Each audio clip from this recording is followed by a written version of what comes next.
If any of you have tried to get hold of an archdeacon, generally you'll go through an archdeaconry assistant, and it's very exciting times because Archdeacon Anne's begins today fresh, and Archdeacon for Bath, Charlie, is here today. She's here today. Other way round. Other way round, sorry.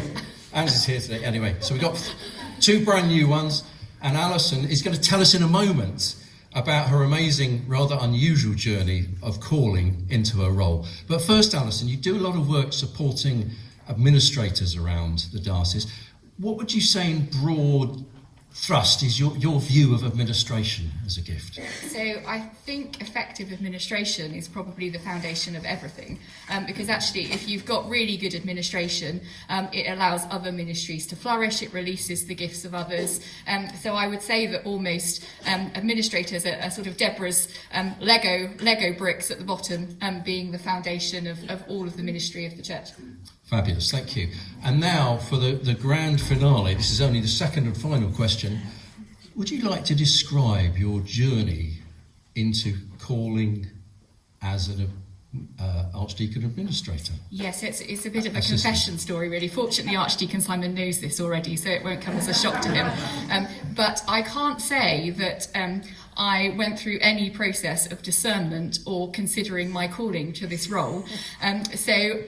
I only learnt that the role was open 2 hours before the deadline.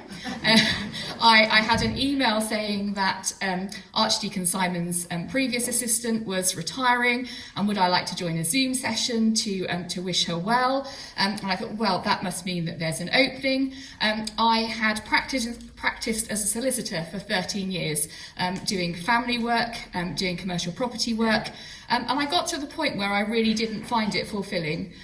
To me, it seemed to be very profit-based.